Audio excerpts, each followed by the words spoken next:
Você já entrou em um ambiente e ouviu aquele som louco no piso? Ouviu porcelanato soltando, rejunte abrindo ou peças trincadas pouco tempo depois da entrega da obra? Esses problemas são extremamente comuns na construção civil. E o mais importante, na maioria das vezes, não acontecem por defeito do material, mas sim por falhas na execução. Hoje eu vou mostrar os principais erros que causam problemas em pisos cerâmicos e porcelanatos e como evitar patologias como desplacamento, trincas e levantamento de peças. Primeiro, é importante entender uma coisa: o revestimento cerâmico funciona como um sistema. Temos a estrutura, contrapiso, a argamassa colante, a peça cerâmica, o rejunte e as juntas de movimentação. Quando uma dessas etapas é mal executada, o sistema inteiro começa a falhar.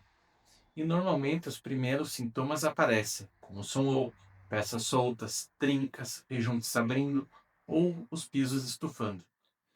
O desplacamento cerâmico, que é quando a peça perde a aderência e se solta na base, é uma das patologias mais recorrentes em obras residenciais e comerciais.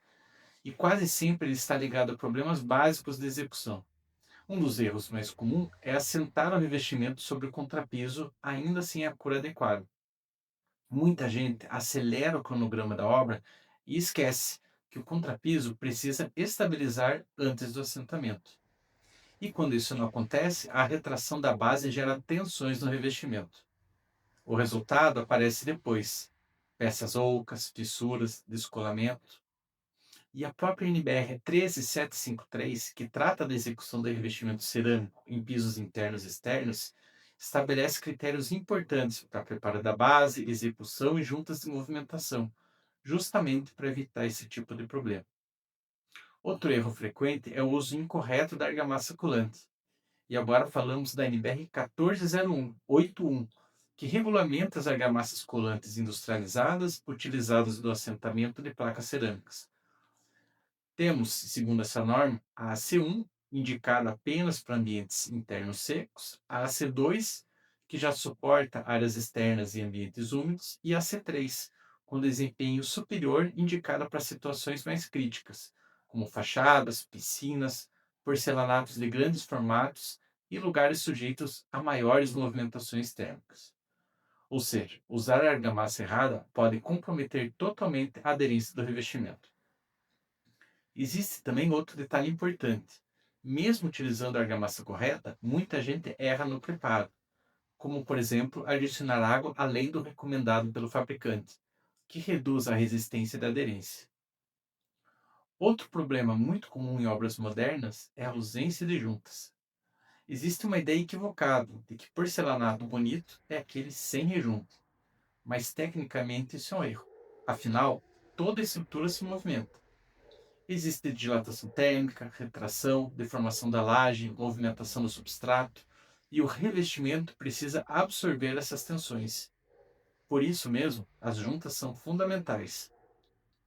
A NBR 13753 prevê juntas de assentamento, movimentação, perimetrais, exatamente para permitir que o revestimento trabalhe, sem acumular tensões excessivas. Em áreas internas, por exemplo, estão previstas juntas de movimentação a cada 32 metros quadrados, ou quando um dos lados ultrapassa 8 metros. Já em áreas externas, essas divisões precisam ocorrer em intervalos menores.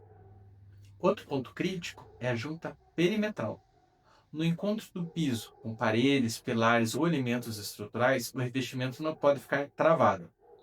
Se não existir espaço para movimentação, o piso tende a levantar, fissurar ou desplacar com o tempo. E isso aparece muito em corredores longos, sacadas e grandes áreas de porcelanato. Há também a chamada dupla colagem. Voltamos à NBR 13753, que recomenda que em determinadas situações a argamassa seja aplicada tanto no contrapiso quanto no verso da peça cerâmica. Isso reduz vazios sobre o revestimento e melhora significativamente a aderência, porque aqueles vazios que ficam sobre o piso acabam funcionando como pontos de concentração de tensão. E aí começam os clássicos sintomas já comentados: som oco, quebra localizada, infiltração e destacamento das peças. Vale lembrar que muitos problemas não aparecem imediatamente após a obra. Às vezes, o revestimento parece perfeito na entrega, mas alguns meses depois começam as manifestações patológicas. E normalmente o custo do reparo é muito maior do que executar corretamente desde o início, como já falamos em outros vídeos aqui no canal. Então, resumindo, para evitar problemas em pisos cerâmicos, respeite a cor do contrapiso, prepare corretamente a base, use a argamassa adequada e siga as recomendações do fabricante. Também execute corretamente as juntas previstas na NBR 13753 e realizar a dupla colagem quando necessário. São cuidados relativamente simples, mas que fazem enorme diferença na durabilidade e no desempenho do revestimento. Piso cerâmico não é apenas acabamento, é também desempenho técnico. E quando as normas não são respeitadas, o problema aparece. Se esse conteúdo foi útil para você, compartilhe com alguém que também precisa ouvir isso. Um abraço e até a próxima.